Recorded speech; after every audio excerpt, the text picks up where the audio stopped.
In the spring of 1453, the ancient stones of Constantinople gleamed under a pale sun as if nothing could ever touch them, yet far across the water a new sound was already rising, a deep rhythmic thudding that carried on the wind like the heartbeat of a different age.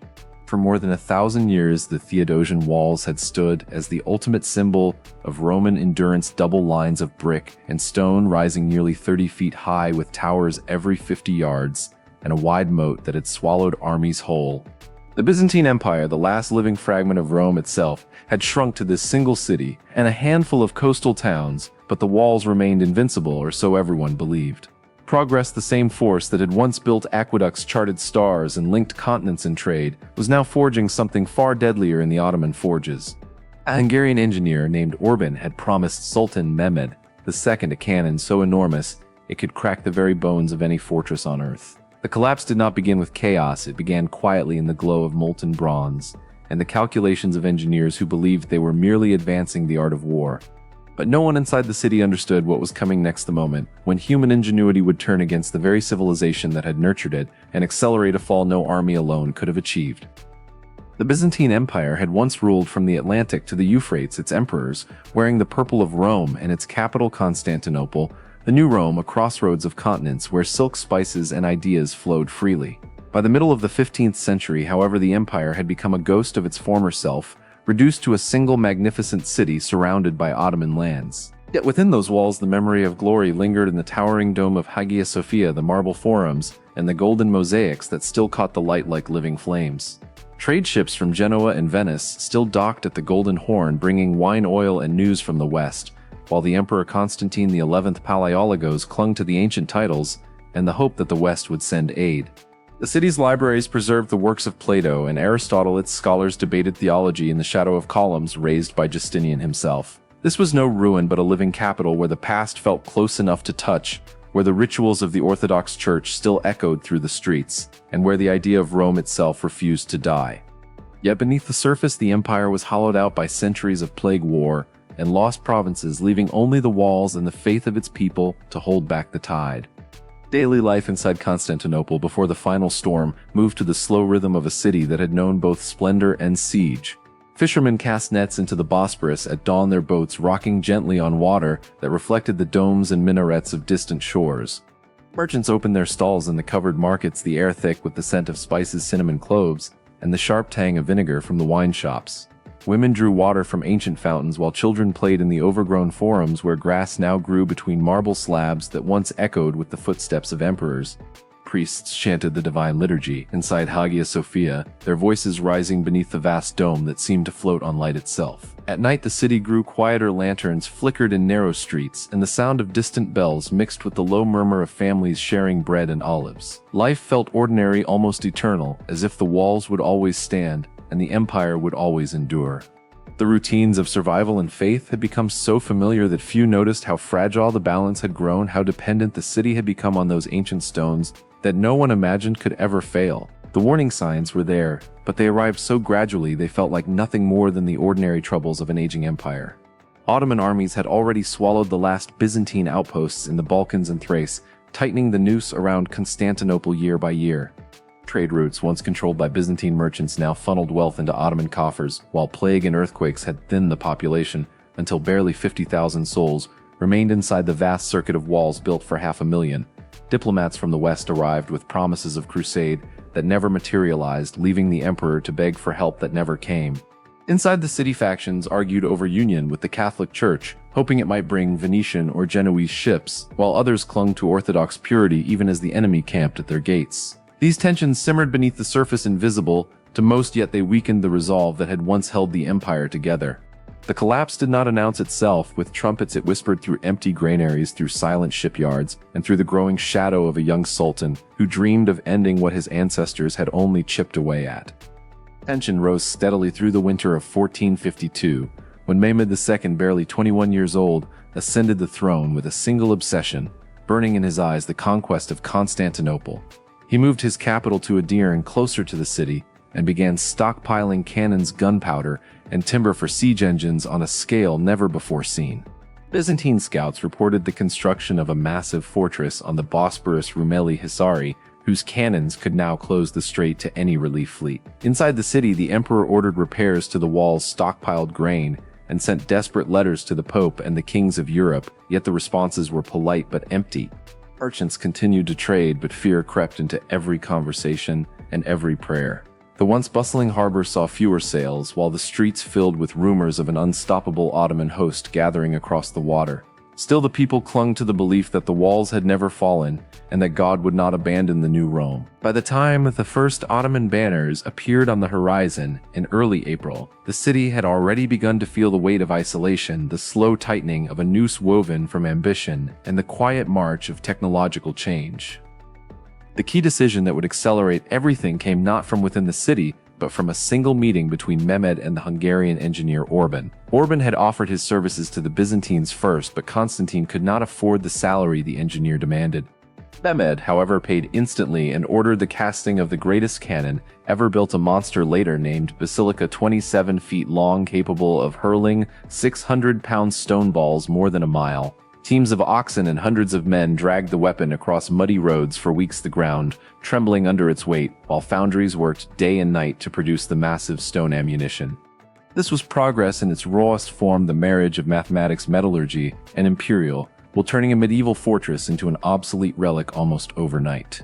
The emperor and his generals knew of the new weapon, yet they placed their faith in the walls that had defied every previous siege, believing no cannon could ever match Roman engineering. That faith would prove fatal.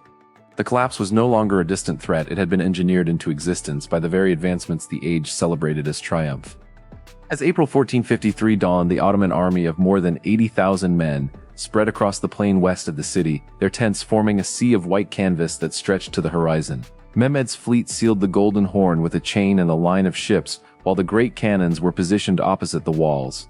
The first shots rang out on April 6th, a sound unlike anything the defenders had ever heard, a thunder that rolled across the water and shook the stones themselves. Massive boulders crashed into the outer wall, sending showers of masonry into the moat, yet the inner wall held, and the defenders worked through the night, hauling rubble and timber to repair the breaches. For weeks the bombardment continued, day after day, the air filled with dust and the acrid smell of gunpowder, while the defenders answered with arrows, crossbow bolts, and the occasional counterfire from their own smaller guns. The city held, but the rhythm of life inside had changed completely into a constant vigil of repair and prayer.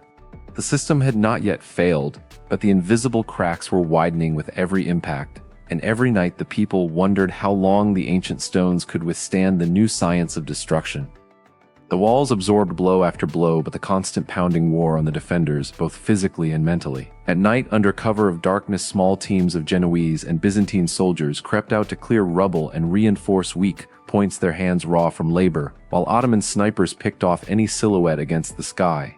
Inside the city, food rations tightened, fear thickened the air, and the once routine sounds of daily life gave way to the relentless crash of stone on stone. Giustiniani, the Genoese commander, whose mercenaries formed the backbone of the defense, coordinated the repairs with military precision, yet even he could see the growing exhaustion in the eyes of his men.